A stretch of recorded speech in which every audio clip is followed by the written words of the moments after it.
Nikusalimie rafiki yangu. Leo tuna topic inasema, je, uwezeje kuipata, kuichukua, kuielewa na kutembea na sauti ya Mungu kwenye maisha yako? Mamilioni ya watu kwanza kwenye ndoto hatuelewi, kwenye maono hatuelewi, kwenye ishara hatuelewi, kwenye neno hatuelewi. Ina maana tumekuwa ni wagumu kupata sauti ya Mungu kwenye maisha yetu. Lakini pia Roho Mtakatifu anazungumza kwa kutumia macho ya rohoni na masikio ya rohoni. Sasa masikio ya rohoni ni moyo wako, maana imani inakaa kwenye moyo na Mungu anakaa kwenye moyo.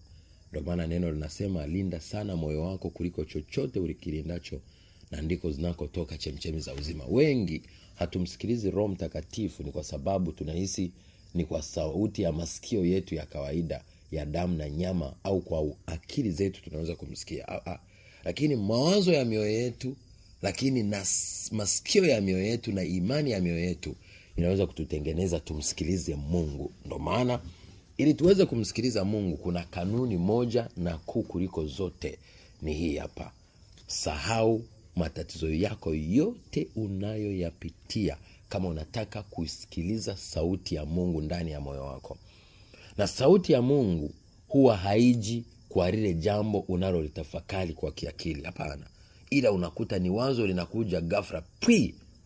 Yaani ulikuwa huna mpango wa kulitafakari na jambo linakuja. Labda linakuja kama ushauri, linakuja kama maelekezo, linakuja kama maono, linakuja kama njia ya kukujulisha jambo fulani. Kwa hiyo hilo jambo ili liweze kufanyika kwenye maisha yako, unahitaji uwe na zero heart problem. Yaani kwa maana gani? Ndani ya moyo wako hakikisha unafuta mawazo, fikra, hisia, akili za kibinadamu. Kwa sababu kinachotufanya wanadamu tusitembee kwa imani, kinachotufanya wanadamu tusisikie sauti ya Mungu, ni kwa sababu tunaenda kulingana na matatizo ya kidunia. Kumbuka kihalisia hapa duniani hakuna amani na hakuna kitu kinachofurahisha na kupendeza. Ni kweli wanadamu tunapenda sana dunia, tunapenda kuishi, lakini kihalisia hapa dunia hanapafurahishi. Kwa hiyo ili uweze kutembea na Mungu, toka kwenye roho, toka kwenye mwili, toka kwenye mambo yanayoendelea kimwili, enda kwenye mambo yanayoendelea kiroho. Yatafakari sana, yazingatie sana, yaishi, na kupa uhakika utaanza kuona matokeo. Ndio maana lazima ujifunze kutafakari, na kutafakari ni kuzima sauti za majanga, matatizo, wasiwasi, hofu, majanga unayopitia, ulikotokea, matatizo unayopitia, yote unayaziba.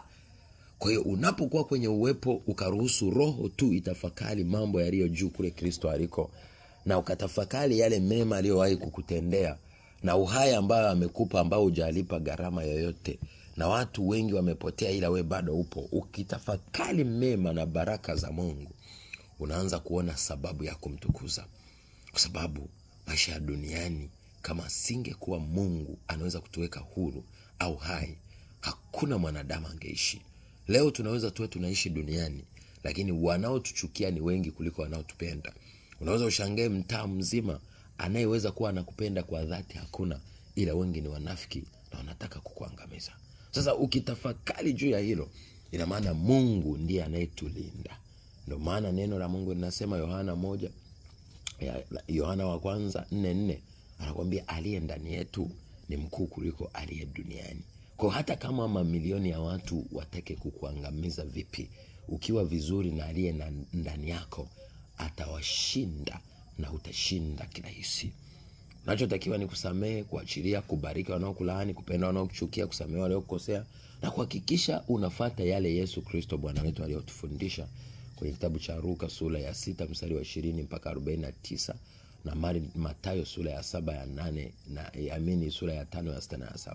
Ukizingatia hayo utaona utukufu wa Mungu kwenye maisha yako.